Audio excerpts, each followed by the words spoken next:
Hey crafty friends, this is Jenny from crafttestdummies.com, and today we're going to talk about Brusho.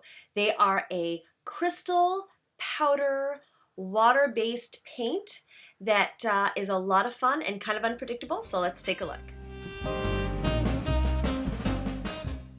Okay, the first thing I want to do is show you the texture and consistency of Brusho.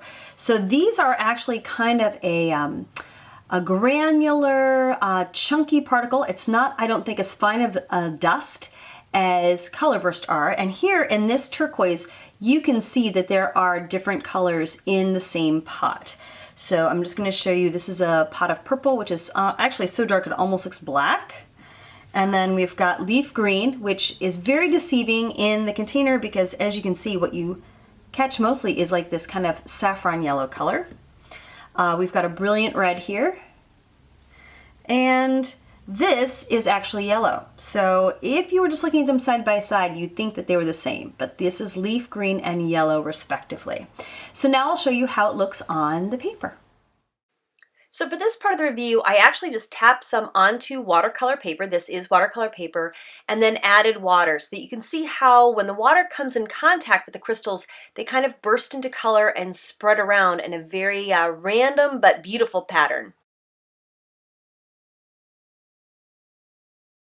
So as you can see, you can sprinkle the powder right onto the paper, either wet or dry, and have it mix. You can also, if you want a more consistent result, you can put some on a paper plate. Now I'm just using a Q-tip because that's what I have that's convenient for me right here, but a paintbrush or whatever, and then you can add your water and actually mix it up ahead of time. So if you want the color to be consistent, I recommend that you actually create your own watercolor first, because then you know it won't end up being two colors. So here's that turquoise, which I think is actually really, really lovely.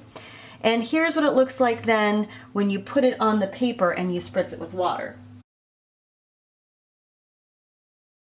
So let's look at that same technique again with the purple, because when you look at the purple, it really looks like a very dark blue type of purple, but it does have a tendency to separate out. So let's just do two different suggestions here. Well, let's put some on the paper, and let's make the paper wet, and then we'll drop some in. But you see how you get definitely bits of red and bits of dark purple? So these colors look a little more separated than, say, if you would go ahead and, of course, mix it up first and then use it. So if you want that very specific color, then I would recommend mixing it up first and then applying it to your paper. But I think what makes these kind of powdered pigments interesting is that they do burst and flow and give you all kinds of fun effects without having to, do anything too fancy. You just kind of put it on there and then let the powders do the work.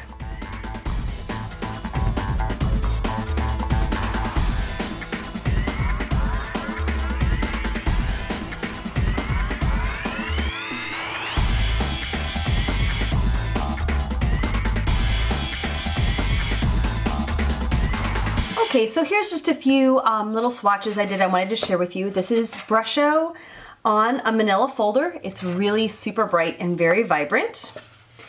And then I did the same technique, but on 3 different kinds of paper because I wanted you to see the difference. So this is Brusho with an embossed resist on watercolor paper. And as you can see, it's really beautiful and really vibrant. This is the same embossed resist, but on heavy cardstock, and this is a Strathmore 140-pound weight card. If you can tell, I taped it down my surface to keep it from warping too much. It still warps a little bit, but I found it to be a pretty good paper. So if you're going to use cardstock, make sure you use a very heavy card.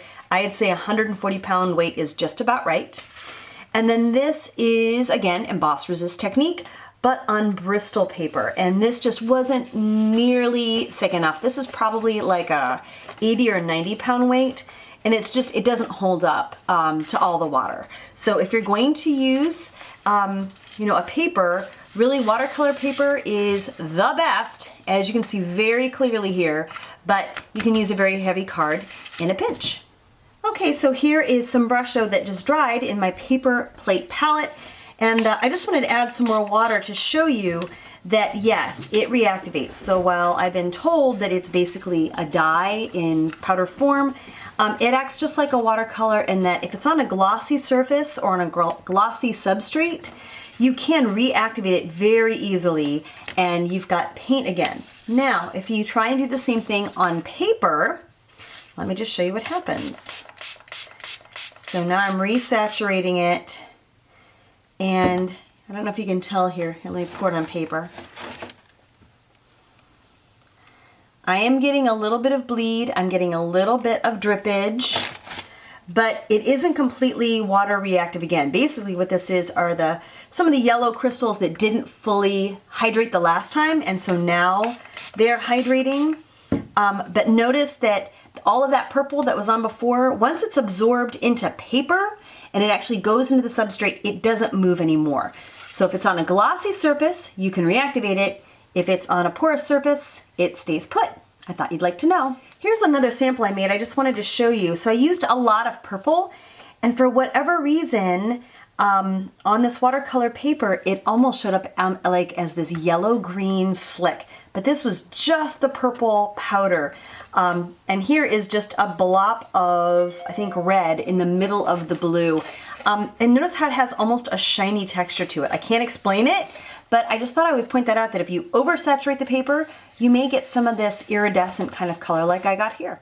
Just another reminder that when you are working, make sure you protect your work surface.